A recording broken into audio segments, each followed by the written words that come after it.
Plus. Let's start with what's making news. Israel resumes bombing Gaza after a week-long truce with Hamas expires. The Israeli military has confirmed its fighter jets have struck Hamas targets in Gaza. US Secretary of State Antony Blinken has urged Israel to avoid replicating the extensive destruction and displacement witnessed in northern Gaza as they plan a military operation further south. Meanwhile, Iran-backed Houthi rebels have threatened to attack Israel.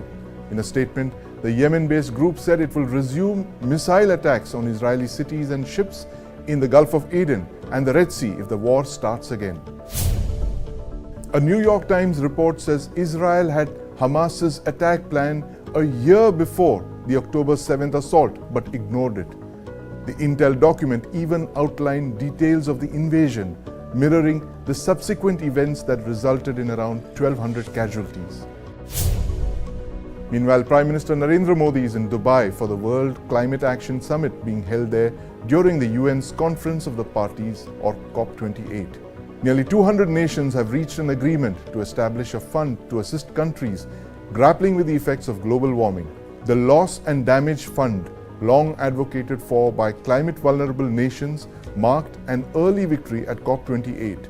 The UAE and the European Union made initial commitments of $100 million and $246 million respectively, but fell short of the $100 billion needed by developing nations to cope with the devastating effects of climate change.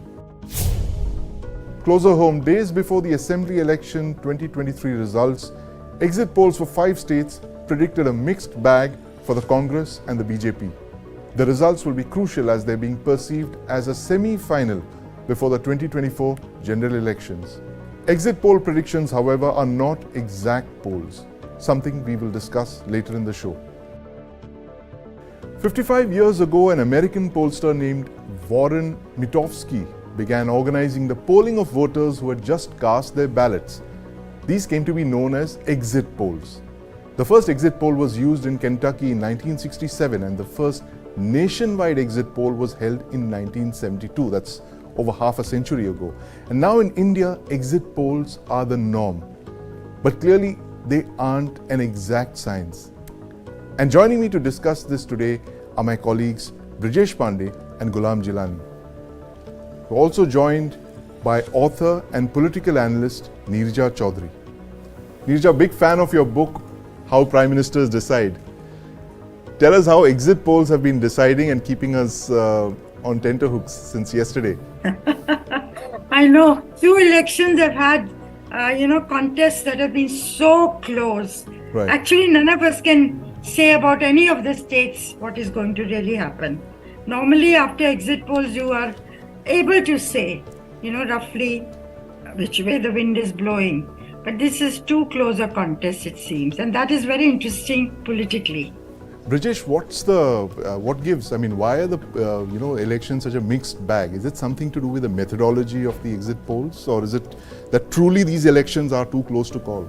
Well, I think, Sandeep, these are fairly indicative numbers of which way the wind is blowing. Right. And if you look in the past record of pollsters who have predicted fairly accurately, like, right, my Axis or a couple of others, they have been, their success rate is 80% and all. So right, usually you tend to go with their predictions, and because the difference in seat is like, from 120 to 140, and a lot can happen between 120 and 140. Yeah, exactly. Governments can be exactly. I mean, like, when you're fighting for 2 seats or 3 Yeah. seats, these 20 seats gap is too much of a gap. Right. But the figures which have come out, Sandeep, I'm not looking at it as a scientific this thing or for sure, right, but the figures are incredible. Right. The reason why figures are incredible is that in all the states, it was exactly opposite what was supposed to happen. Yes. Like for the state of Rajasthan, Yeah. for the last 3 decades, it has a revolving door policy with, BJP and then Congress forming the government. And Yeah. whenever BJP would form the government, the Congress would go to almost its nadir, winning Absolutely. 30, 40 Yeah. seats and Yeah. all.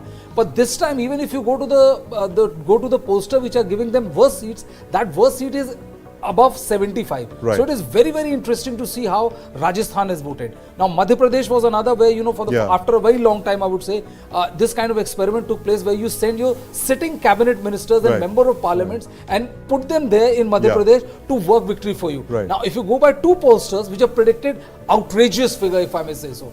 And if that happens, it will turn the politics of Madhya Pradesh on its head. And third being Telangana. Of course. Where, 6 months back, if anybody would have told you that, Congress is in reckoning, they would have just laughed at him. And now, right now, majority of the pollsters are putting Congress ahead of the BRS. And that is why I would say, Sandeep, there's so much chatter around these, exit polls. Right. Gulam, what is it about exit polls that, in the last couple of years, they've not been very consistent, right? There have been some very, very big misses in the last few decades. What are the biggest misses according to you? See, if you look at the exit polls, you cannot dismiss them outrightly, but you cannot take them without a pinch of salt. Right. If you see 2004, if you go back to 2004 elections, India shining and everybody was predicting that NDA is coming back, but we saw what happened. Then 2014 elections, no pollster except Axis My India gave 300 plus to NDA, and we saw what a surprise it was. Supreme majority. So my thing is that these exit pollsters had not seen supreme majorities until 2014. Right. They were mixed. There were these coalition governments. So after 2014, they have improved a lot. Right. As you said, the first pollster was in Kennedy. But if you talk about India, the first opinion poll was done in 1967 by Indian Institute of Opinion Polls, Indian Institute of Public Opinion. So, but the sample size was just 20,000. Right. Over the years, the sample size has increased. If you look at 2019, one of the exit polls had a sample size of around 7 lakh, which comes to one in every 4,000 voters. Over the years, they have improved. I won't say they are off the mark, but some have nailed it. As I said, there was Axis My India in 2014 which said BJP will give. 2015 was a classic example, Bihar elections. Nobody said that Mahagathbandhan will come to power. Even 2015, Delhi election was Delhi election was, I would have just, sorry to interrupt, but like Delhi election was, the results were so frightening, the figures were so staggering that they refused to run it. And when the figures came out, it was 67 out of 70. 67 out of 70. When the figures came out, it was almost to the T. So they have been accurate also. And Neerja, meanwhile, there's this, the 2004, I mean, who can forget the India shining election where everyone, I think bar none, actually predicted that the NDA was coming back to power, and exactly the opposite happened. That's right. I remember that even journalists were so affected. If you went into the, hit the road and went to various areas and you got, a different picture. But the hype was so great that about India shining, that you're absolutely right. Pollsters got it wrong, journalists got it wrong. And I do know pollsters who, when they decided to finally come to figures, they were influenced by this India shining. Were we getting it right to go the other way? So they went more conservative. Of course, in India there's another problem. Unlike the West, people will tell you, I'm a Democrat, I'm a Republican in the United States of America. Before elections, everybody knows how you're going to vote. In India, even after exit polls, if you talk to people and ask them, how did you vote? They will ask you, how did you want me to vote? What do you want? So, many of them will not come out with the real picture, with the truth of how they have voted. So in India, the story goes very different. And in order to know how people are thinking, you've got to spend a long time with them, ask the right questions. So, they feel it's all right, safe for me to say the way I want to vote or the way I voted. So Brijesh, exit polls can, this thing, that we've seen in these exit polls yesterday, 1% difference between the two mainline parties, 1.5% difference, and the margin of error is supposed to be 3%. So all of them could have got it wrong. That's a very valid 3%, yeah, 3% is like governments, built and they rise and fall on so there are, I think much there are smaller some percentages. pollsters which, they take a very, I would say, a leap of faith. They say, they call the elections before, they say, elections results before the results. They say that, like in Rajasthan, in MP, for example, Axis My India is giving clean sweep to BJP, which other pollsters are not. It is also to do with the kind of surveys that they did. There may be something wrong with the type of questions that they've, gave to the surveyors, or there may be some, it's ultimately science, it's ultimately data analysis. There may be some, errors in data generation and data analysis also. But again, you cannot dismiss them. They have been, some of them have nailed it, and some of them have been very, they have not been correct. So Brijesh, taking up from what Neerja said, the fact that a lot of exit polls fail to detect that wave election, like what happened. Well, 2004 wasn't one, but certainly 2014 was one. I think everyone got those numbers wrong. I think a lot of them predicted it was going to be above the. I think what has happened, Sandeep, is if you look at the political topography from 2004 onwards, I think when it came closer to 2012 and onwards, there was all these analysts who has come into picture, the backroom boys as you call them, coining those catchy phrases, catchy slogans which help people talk about it, creating a lot of chatter on the social media. So a lot changed after 2004 and 2009 onwards, and from 2014 onwards it's a completely different gig altogether, where you have lot many people who have nothing to do with pure per se politics are the one who are deciding and fashioning the course of the way a political number party is supposed to. Number crunchers, data analysts, and also like people like as we heard in Bharat Jodo Yatra, Sunil Konoglu, then you have a Dream Box. So 50 people have come up with their own shop trying to do everything for you. The point is that I would say that with most of the credible pollsters, what they do is that they give, 80% of the time they are fairly accurate in telling you which way the wind is blowing. So it's fairly indicative of how the situation would turn up. But if you say that, if we feel that every time they're going to be wrong, I think, as she was saying, that it's very hard to gauge an Indian voter's mind. People would vote for somebody, and when you ask him a question, who have you voted for, he'll give you a completely different spin altogether.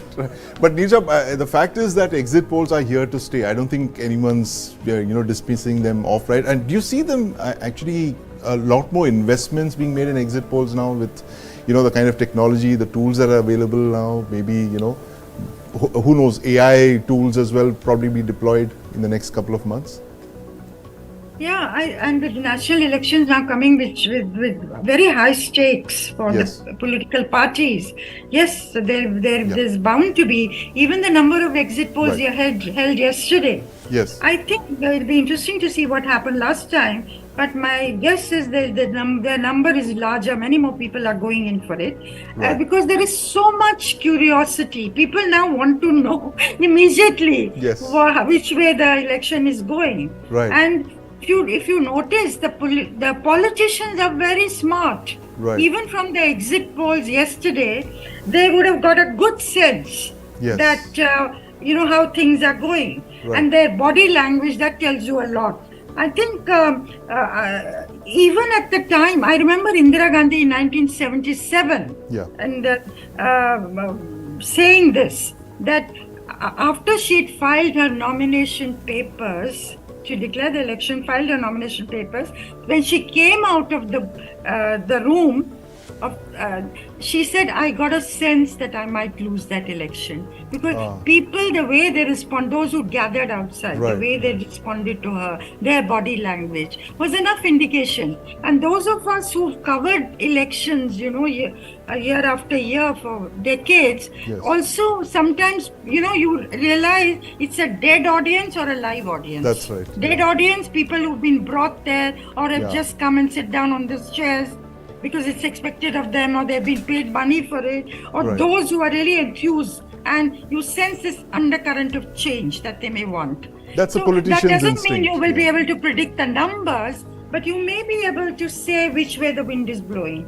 Which way the wind is blowing. Neerja, and it's an interesting point you mentioned, that the exit polls are part of what I call the T20fication of electoral results, that everyone wants to know now, here, now. Technology has kind of added to our impatience, and in fact we've come up with these 4 scenarios, the 4 likely scenarios for Sunday, and the possible impact that these scenarios could have on national elections.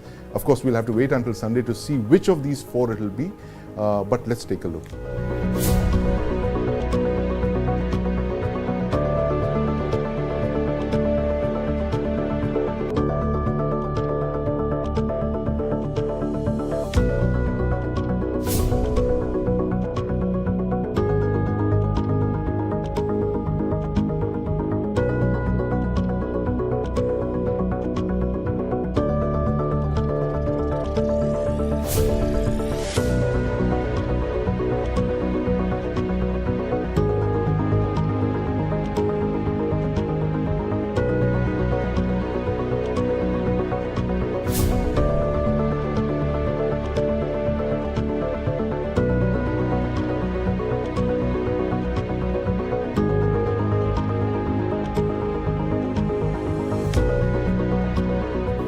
Neerja, I want to thank you for your insights. We'll keep coming back to you for, we're heading into the thick of election seasons, but thank you very much for joining us.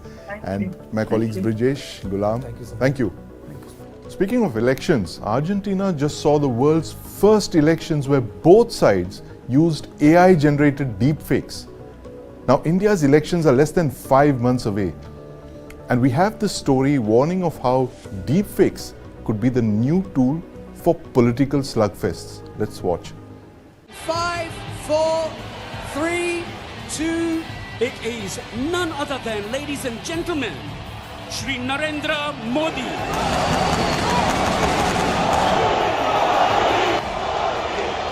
जीजा की बारात नहीं, तेरी कोई औकात नहीं इस election में। बन जा मेरा चेला, तुझे बहुत कुछ सिखाना है। मेरी योजना सुन के तेरी मम्मा बोले, ओ ये तो मेरी वाली योजना है। हौसले से जीने दे, अब खौफ नहीं है सीने में, हर रास्ते को चीरेंगे हम। वोट बैंक आया, वोट बैंक का धर्म अपनाया।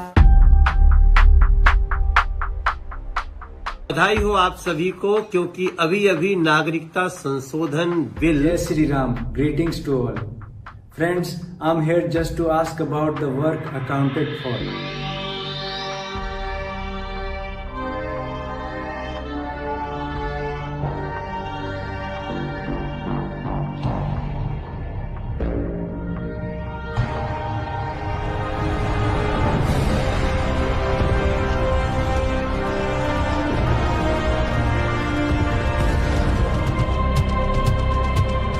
Misuse of artificial intelligence is a global issue. Where do you draw that line between something being fake and something being real? They have a very sort of like rapid pace of penetrating with any information.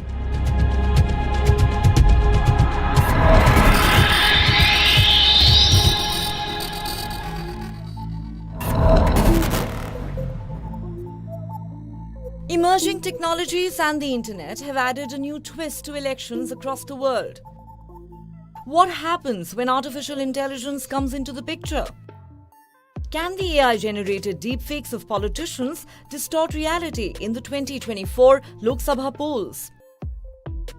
Deep fake के कारण जो एक नया संकट आ रहा है, शायद वो असंतोष की आग भी बहुत तेजी से फैला सकता है। AI can help deal with some very difficult challenges like disease and climate change, but also have to address the potential risks to our society, to our economy, to our national security. Deepfake is where imagery is mixed with specific videos, and using machine learning and artificial intelligence, the video is morphed. In this, the audio of the person is changed, the facial imagery is changed using artificial intelligence and machine learning algorithms, and they use specific technologies and open source and commercial tools. You can get politicians to say things they never said. You can make them to gesticulate in a manner they never did. You can get them to look like they actually don't. तू बताएगा मेरे को मैं कौन है? Well, I don't think it's a problem which is sui generic or specific to India. Yes, its impact in a country like India, where there are a great number of people unaware of this development can be used to perpetuate fraud. I think the government is planning to take appropriate legislative action. Clearly, these concerns are not limited to India alone. Is this technology going to have the kind of impact that maybe social media has had on previous elections? And how can you guarantee there won't be those kind of problems because of ChatGPT? We don't know is the honest answer. We're monitoring very closely. And again, we can take it back. We can turn things off. We can change the rules. AI was used extensively in the presidential elections in Argentina, eventually won by Javier Milei. If you look at the number of countries and all the countries which are in fact going in for general elections in 2024, it constitutes about 50% of the world's GDP and 60% of the world's population. Apart from India, you've got US, you've got UK, you've got Russia for whatever the elections are worth in Russia. Now, in the context of all these elections which are forthcoming in the coming year, I think the whole debate, the whole narrative will have to shift to tackling deep fakes very, very urgently, because they could influence the result of the elections one way or another.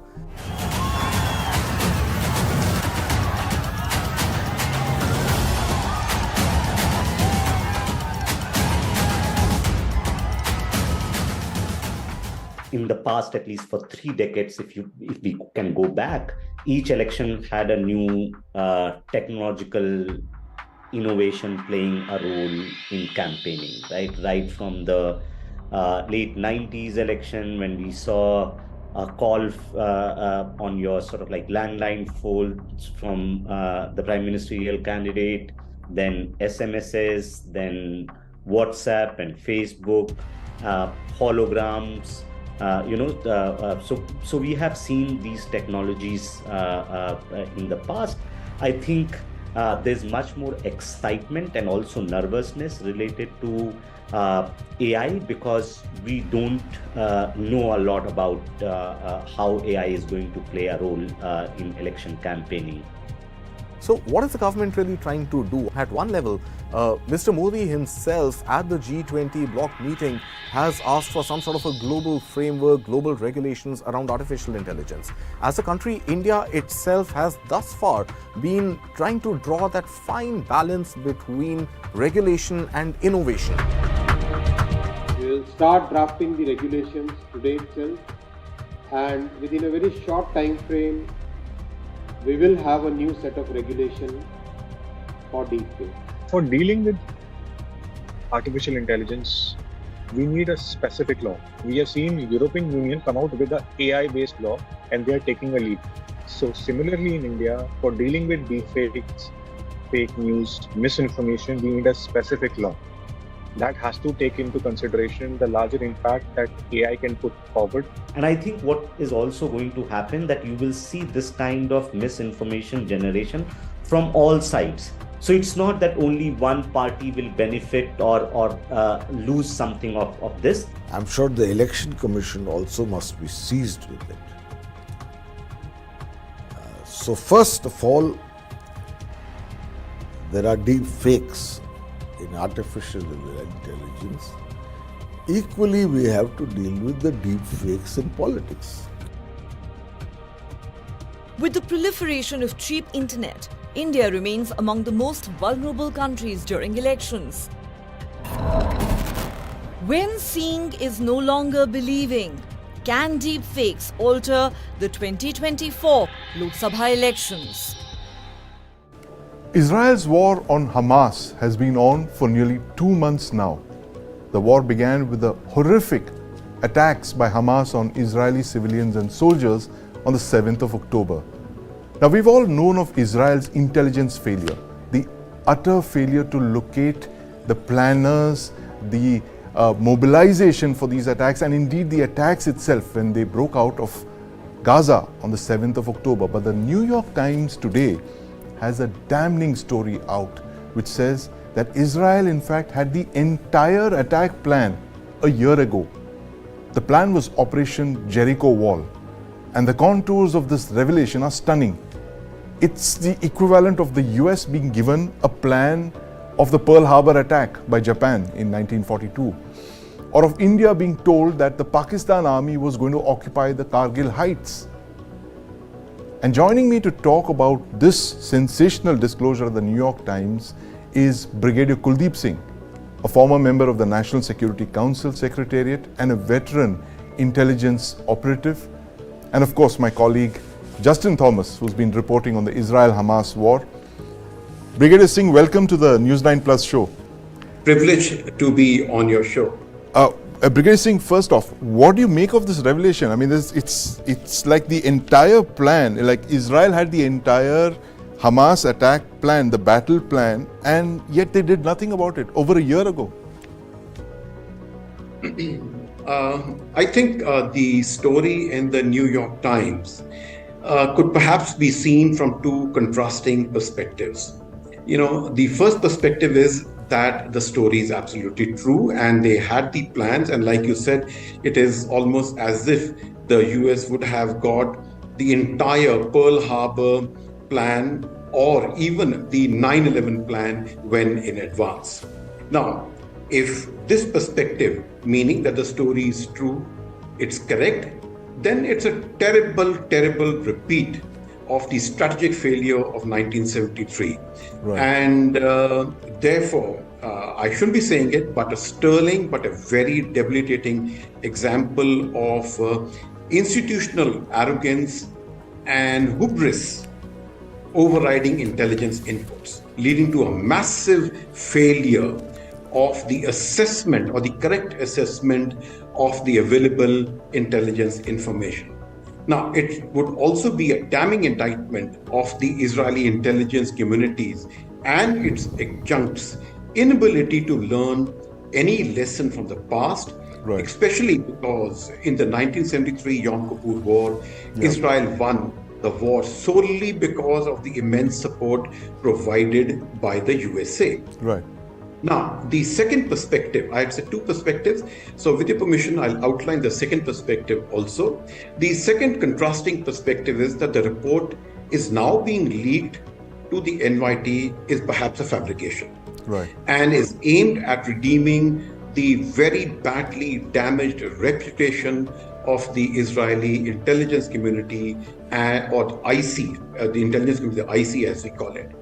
But we do know that the head of the research division of Israel's intelligence division had twice told Netanyahu that the political social crisis in Israel was encouraging Iran, Hamas, Hezbollah, etc. to attack the nation. But this, it should be noted that this was a generic warning and not a specific warning about the attack by Israel. There was yet another warning, and it is confirmed now that Israel's national security advisor, Zaki Hanegbi, had called the head of the Shin Bet, that is Israel Domestic Service Security Service, Ronen Bar, at about 4 a.m. on 7th October, which is just about 2 to 3 hours before the attack began, and to discuss with him new intelligence information. Right. But overall, at the national security level, it was decided there was no need for a military mobilization. So whichever is the case is, it doesn't speak well about the overall capability and the efficiency of Israel's much wanted, much flaunted, much appreciated intelligence community, and it's all adjunct. No, that's a very good perspective, Brigadier Singh, and of course you refuse to go by. I mean, I like your analysis. You've taken a completely different perspective on these revelations. I never thought of it that way. But Justin, you've been covering the war in Russia, and as Brigadier Singh was saying, much wanted, much flaunted. Here you have a case of a president who was actually a spy and a spy master after that, a KGB man. How did he completely analyze the Ukrainian will to fight in 2022 when he launched the invasion? Yes, of course there was a lot of talks about how President Putin. There were obviously the Western countries knew that there were some plans going on, but Putin himself was very sure, because his tank brigade, which went on almost till the capital city, it showed that he was so confident and cocky about the fact that Ukraine is just gonna, fall like a pack of cards. Right. But he never, his intel agencies completely underestimated the level of challenge that the Ukrainians were going to put up. Yes. And that in itself shows that all these wanted so-called surprise attacks are not really surprises. Right. It's actually a basis of an intel failure that it never happened. Right. They didn't capture the mood of the current situation. Yeah. But they believed that their power, their supremacy was so overpowering, Right. they'll be able to rough ride any situation. Yes. And that's where Putin also met a similar situation, where he found himself had to backtrack and then be entrenched in a war which continues till now. Absolutely. And in fact, we've just listed the 5 biggest intel failures over the last 50 years. You have the 1973 Yom Kippur War that Brigadier Singh mentioned, and then you have the 1999 Kargil War, which started when the Pakistan's Northern Light Infantry stealthily infiltrated and captured the heights in and around Kargil. And then you have the 9/11 attacks, where the United States was completely taken by surprise when these hijackers flew their planes into buildings. And then you have the 26/11 attacks of November 2008, where Pakistani terrorists attacked Mumbai. And finally, like you mentioned, Justin, Russia's assessment that Ukraine would collapse like a house of cards. But Brigadier Singh, how egregious is Israel's intelligence failure in the light of all of these failures? I mean, would you actually call it more like a policy failure rather than just an int failure? You see, in my informed opinion, my background. Yes. I think the capabilities of the Israeli armed forces and its intelligence community are perhaps overrated. Right. And we go by the tales they tell. Much of opinions about the Israeli intelligence community actually stem from the stories and accounts of the inimical people, or the people that they desire and kill. Now, it needs to be noted that the role of neutralizing people is just one very, very small part of intelligence work, and that most intelligence agencies have a very distinct special activities division which handles that part. Now, intelligence work is not what you see in James Bond movies, a man moving, with lovely girls around the countryside, very fit, shooting his way through, but it's often grinding and boring. And the work of a good IC or an intelligence community, not just the agency, but the community, comprises collection of intelligence, requisite intelligence, targeted intelligence through a set of intelligence requirements, taking that raw intelligence inputs, collating them, separating them, interpreting them, juxtaposing them with a competing negative hypothesis, and then formulating a very clear assessment for decision makers to act upon. This assessment cannot be, if this, then that, IFTT, it cannot be that. It has to be a clear-cut, non-ambiguous assessment. Now, for that, all intelligence agencies additionally have very finite resources as compared to their mandates. And therefore, their focus has to be on strategic work, as well as on aspects about which clear information is not available in the open domain. Now, my view is that in the case of Israel, their focus is largely on surveillance and tactical and operational intelligence. Right. And that's what they're specialized in. And in this particular case, there is clearly what we see, what happens when there is too much of surveillance.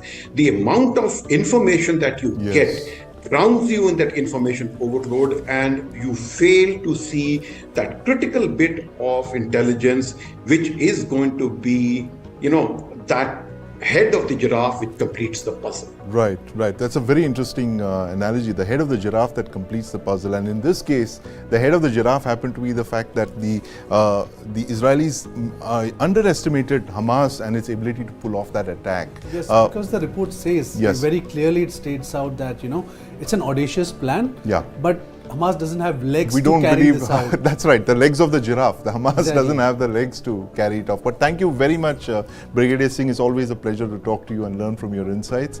And finally, the movie that everyone in Bollywood is talking about, Animal. Joining me on the show from Mumbai is Karan Taurani, Senior Vice President, Elara Capital. Karan, welcome to the News9 Plus Show. Hi, good afternoon. It's a pleasure to be here. Yes. Karan, tell us about this movie. How has it taken Bollywood by storm? We were talking just a little while earlier of how Bollywood has discovered its animal spirits, but this new film is quite something. Yes, definitely. I think if you go by the advances, it looks to be very compelling. And I think this film is on course to achieve a very strong opening of about 40 to 50 crores net box office domestic on day one. Right. And the lifetime box office collections of this film could land anywhere between 350 to 400 crores domestic net box office. So it's looking quite compelling for now, and it can also breach this guidance in terms of box office estimates if the film word of mouth and reviews turns out to be better than expectation. Right. And how many careers has this film actually revived, Karan? Going by what you said, it's out to be a super hit. And we have an actor like Bobby Deol there who doesn't have a single line of dialogue in any of the promos, but he's clearly stolen the show. And you have, of course, Ranbir. Yes, absolutely. I think, Ranbir Kapoor does have a very strong fan following. If you look at some of his films, large franchise films like Brahmastra, they've also done well last year. Right. Tu Jhooti Makkar, obviously not fair as per expectations, but it was like kind of on par. So I think he does have a crowd pulling, he does have a large fan following base, and that is what's leading to this strong box office. You also can't forget, Rashmika Mandanna, who's the actress from South, and this film also potentially can do well in South because even the director has got a very strong track record of Kabir Singh.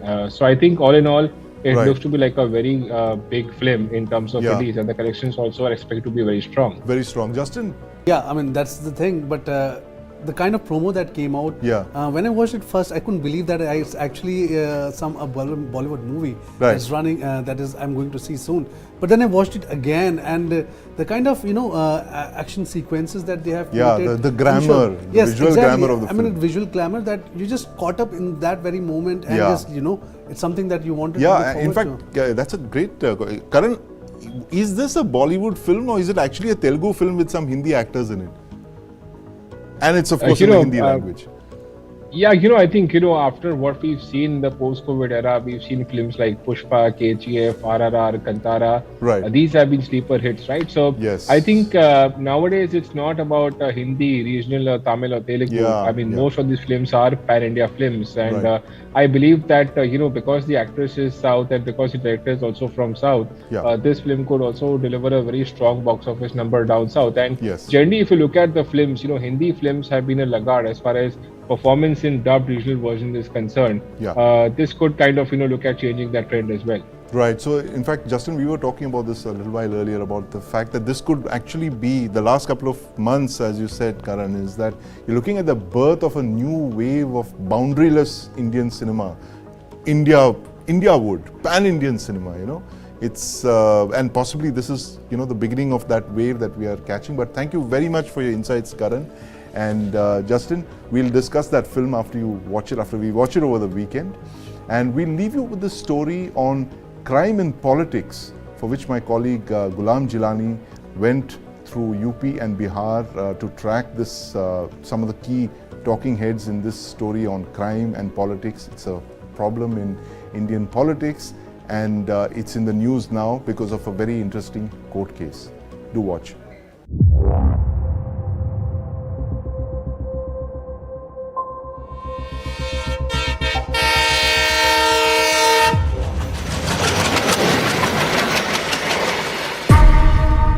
वो पूछते हैं कि हम कौन है गालिब, तुम बतलाओ कि हम बतलाएं क्या।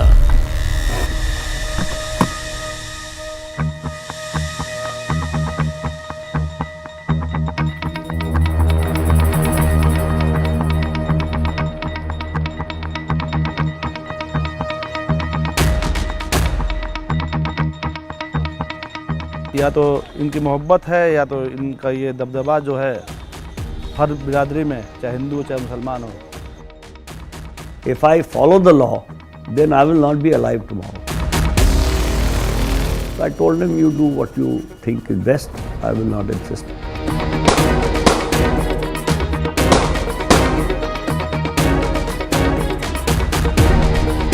वो कि साहब हम इनके यहाँ जाएंगे तो हम सेफ हैं, या हम इनके साथ जुड़े रहेंगे तो हम सेफ हैं.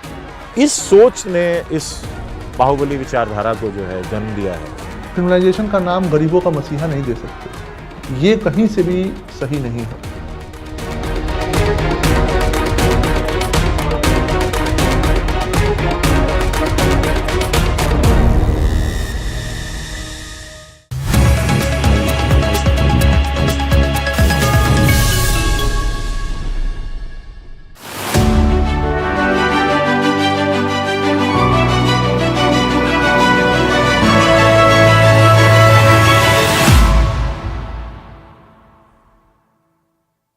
With all this gear, you must be wondering if I'm climbing a mountain. Well, let me give you a wider look of this place. This is Asia's largest mountain of shame. A mountain of waste, almost the height of the Qutub Minar. When you enter capital cities of some of the biggest countries in the world, you don't have 3 garbage mountains waiting to welcome you, depending on whichever side of the city you enter from. The thing is that a lot of times we talk about landfills only when there's a fire at the landfill. You need to understand that a landfill is at fire almost throughout the year. It's only when the firefighters are not able to douse the fire is when it actually catches the nation's attention, the city's attention, or media attention. The towering landfills worsen one of Delhi's biggest problems: pollution. यहाँ पर आप रात को आओ, दिन में आओ, आप 1 घंटे बैठ नहीं सकते बाहर. इतनी धूल, प्रदूषण, महक, आप खाना भी नहीं खा सकते बाहर बैठ के. Life around the landfill is a curse. हमारे घर में जो बड़े हैं उन्हें अस्थमा के वो पेशेंट है, आए दिन उनको नेबुलाइजर लगाना पड़ता है. डॉक्टर ने मुझे ये चीज बोला कि यहाँ का एरिया छोड़ के कहीं और चाहिए. Delhi's garbage mountains are now a fetid symbol of the national capital's trash problem. The question is, who is to be blamed?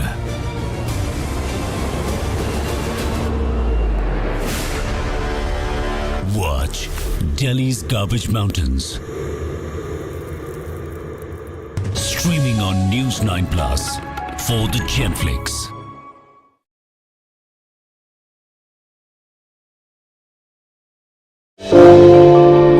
They picked my husband. He was tortured there for 2 years. He was enforced disappeared. We had no idea where he is. Within 15 minutes, we got the information that the whole area is surrounded by Pakistan Army. I came out from that in disguise, and after 5 to 6 hours, I was in Kandahar. I don't have any message for Pakistan. There is no politician in Pakistan. They are puppets of Pakistan Army. Streaming now. This and more streaming on world's first news OTT, News9 Plus. Download now.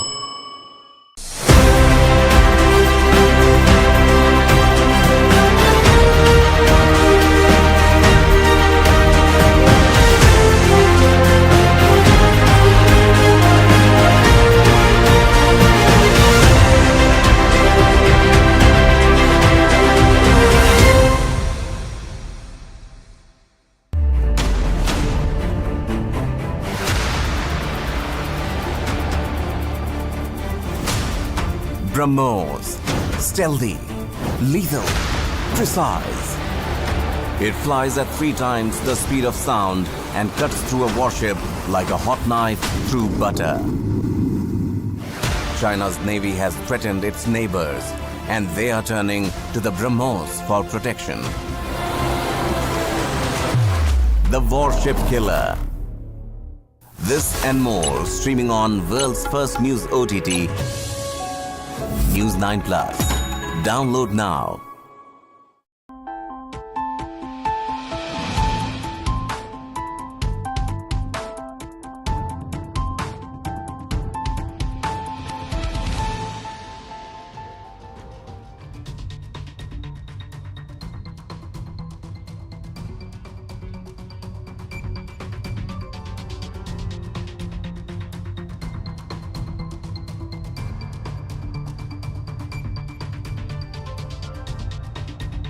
मैं आप सभी का आभार व्यक्त करूंगा। मेरे द्वारा उठाए गए क्लाइमेट जस्टिस, क्लाइमेट फाइनेंस और ग्रीन क्रेडिट जैसे विषयों को आपने निरंतर समर्थन दिया है। हम सभी के प्रयासों से ये विश्वास बढ़ा है कि विश्व कल्याण के लिए सबके हितों की सुरक्षा आवश्यक है, सबकी भागीदारी आवश्यक है। फ्रेंड्स, आज भारत ने इकोलॉजी और इकोनॉमी के उत्तम संतुलन का उदाहरण विश्व के सामने रखा है। भारत में विश्व की 17% आबादी होने के बावजूद 17% आबादी होने के बावजूद ग्लोबल कार्बन एमिशंस में हमारी हिस्सेदारी ओनली 4% से भी कम है। भारत विश्व की उन कुछ इकोनॉमीज में से एक है जो एनडीसी टारगेट्स को पूरा करने की राह पर है। एमिशंस इंटेंसिटी संबंधी टारगेट्स को हमने 11 साल पहले ही हासिल कर लिया है। नॉन फॉसिल फ्यूल टारगेट्स को हम निर्धारित समय से 9 साल पहले ही प्राप्त कर चुके हैं और भारत ने इतने पर ही नहीं रुके हैं। हमारा लक्ष्य 2030 तक एमिशंस इंटेंसिफाई को 45% घटाना है। हमने तय किया है कि नॉन फॉसिल फ्यूल का शेयर हम बढ़ाकर 50% करेंगे और हम 2070 तक नेट जीरो के लक्ष्य की तरफ भी बढ़ते रहेंगे। फ्रेंड्स, भारत ने अपनी G20 प्रेसिडेंसी में one earth, one family, one future की भावना के साथ क्लाइमेट के विषय को निरंतर महत्व दिया है। सस्टेनेबल फ्यूचर के लिए हमने मिलकर ग्रीन डेवलपमेंट पैक्ट पर सहमति बनाई। हमने लाइफस्टाइल फॉर सस्टेनेबल डेवलपमेंट के सिद्धांत तय किए। हमने वैश्विक स्तर पर रिन्यूएबल एनर्जी को 3 गुना करने की प्रतिबद्धता जताई। भारत ने ऑल्टरनेट फ्यूल्स के लिए हाइड्रोजन के क्षेत्र को बढ़ावा दिया और ग्लोबल बायोफ्यूल्स अलायंस भी लॉन्च किया। हम मिलकर इस नतीजे पर पहुंचे कि क्लाइमेट फाइनेंस कमिटमेंट को बिलियन से बढ़ाकर कई ट्रिलियन तक ले जाने की आवश्यकता है। साथियों, ग्लासगो में भारत ने आइलैंड स्टेट्स के लिए इंफ्रास्ट्रक्चर रेजिलिएंट इनिशिएटिव की शुरुआत की थी। भारत 13 देशों में इससे जुड़े प्रोजेक्ट्स तेजी से आगे बढ़ा रहा है। ग्लासगो में ही मैंने mission life style for environment का विजन आपके सामने रखा था। इंटरनेशनल एनर्जी एजेंसी की स्टडी कहती है कि इस अप्रोच से हम 2030 तक प्रति वर्ष 2 बिलियन टन कार्बन एमिशन कम कर सकते हैं। आज मैं इस फोरम से एक और प्रो प्लैनेट, प्रोएक्टिव और पॉजिटिव इनिशिएटिव का आह्वान कर रहा हूं। यह है ग्रीन क्रेडिट इनिशिएटिव। यह कार्बन क्रेडिट की कॉमर्शियल मानसिकता से आगे बढ़कर जन भागीदारी से कार्बन सिंक बनाने का अभियान है। मैं उम्मीद करता हूं कि आप सब इससे जरूर जुड़ेंगे। साथियों, पिछली शताब्दी की गलतियों को सुधारने के लिए हमारे पास बहुत ज्यादा समय नहीं है। मानव जाति के एक छोटे हिस्से ने प्रकृति का अंधाधुंध दोहन किया, लेकिन इसकी कीमत पूरी मानवता को चुकानी पड़ रही है। विशेषकर ग्लोबल साउथ के निवासियों को सिर्फ मेरा भला हो, ये सोच दुनिया को एक अंधेरे की तरफ ले जाएगी। इस हॉल में बैठा प्रत्येक व्यक्ति, प्रत्येक राष्ट्राध्यक्ष बहुत बड़ी जिम्मेदारी के साथ यहां आया है। हम में से सभी को अपने दायित्व निभाने ही होंगे। पूरी दुनिया आज हमें देख रही है। इस धरती का भविष्य हमें देख रहा है। हमें सफल होना ही होगा। We have to be decisive. हमें संकल्प लेना होगा कि हर देश अपने लिए जो क्लाइमेट टारगेट तय कर रहा है, जो कमिटमेंट कर रहा है, वो पूरा कर कर ही दिखाएगा। We have to work in unity. हमें संकल्प लेना होगा कि हम मिलकर काम करेंगे, एक दूसरे का सहयोग करेंगे, साथ देंगे। हमें ग्लोबल कार्बन बजट में सभी विकासशील देशों को उचित शेयर देना होगा।